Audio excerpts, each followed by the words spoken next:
আসসালামু আলাইকুম প্রিয় শিক্ষার্থীরা। একটি ব্রেকিং নিউজ। আজকে চলমান সারা দেশের যেই পরিস্থিতি খুবই ভয়াবহ।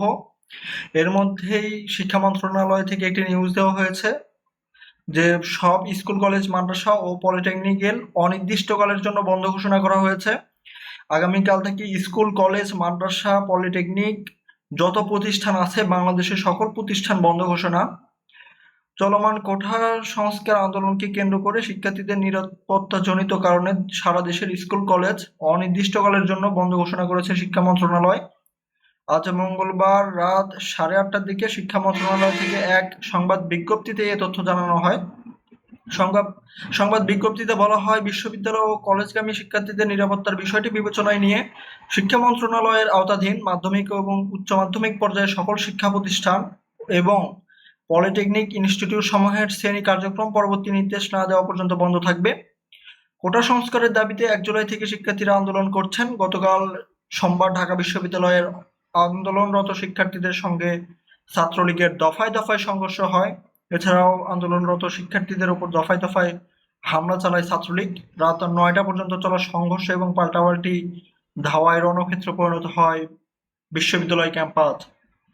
এছাড়া জাহাঙ্গীরনগর বিশ্ববিদ্যালয়ে রাতভর হামলা সংঘর্ষের ঘটনা ঘটেছে। ছাত্রলীগের হামলা থেকে বাঁচতে শিক্ষার্থীরা বিশ্ববিদ্যালয় উপাচার্যের বাসভবন চত্বরে আশ্রয় নেন। শিক্ষার্থীরা বলেছেন সেখানে তাদের ছাত্রলীগ পেটায় এবং পুলিশের সঙ্গেও সংঘর্ষ হয়। পরে শিক্ষার্থীরা ছাত্রলীগকে ধাওয়া দেয়। এদিকে আজ মঙ্গলবার রাজধানীর সায়েন্স ল্যাব এলাকায় উচ্চ মাধ্যমিকের শিক্ষার্থীদের সঙ্গে দফায় দফায় সংঘর্ষে জড়ায় ছাত্রলীগ। এছাড়া Viqarunnisa Noon school and college এবং নটরডেম কলেজের শিক্ষার্থীরা একজন বিক্ষোভ করেছে। অর্থাৎ সারা দেশে কিন্তু ভয়াবহ পরিস্থিতি কোটা আন্দোলন নিয়ে, এবং শিক্ষার্থীদের ওপর আমরা দেখতে পাচ্ছি যে ছাত্রলীগ এবং পুলিশ প্রশাসন খুবই আগ্রাসী মনোভাব দেখিয়ে তারা হামলা চালাচ্ছে এবং গুলি বর্ষণ করতেছে। এটা খুবই ভয়াবহ অবস্থা। আমরা সব সময় চাই আমাদের শিক্ষার্থীরা সেফ থাকুক এবং আমরা চাই যে আমাদের অভিভাবকরা এবং তাদের সঙ্গ দিক। এছাড়া আর কোনো উপায় নেই। অতএব কাল থেকে তোমাদের স্কুল কলেজ মাদ্রাসা পলিটেকনিক সবকিছু বন্ধ ঘোষণা করা হয়েছে অনির্দিষ্টকালের জন্য। এখন পর্যন্ত এটা নিউজ। আপাতত নিরাপত্তার বিষয়টির কারণ উল্লেখ করে তারা বন্ধ করে দিয়েছে এবং পরবর্তী নির্দেশ না দেওয়া পর্যন্ত স্কুল কলেজ মাদ্রাসা সকল প্রতিষ্ঠান বন্ধ থাকবে।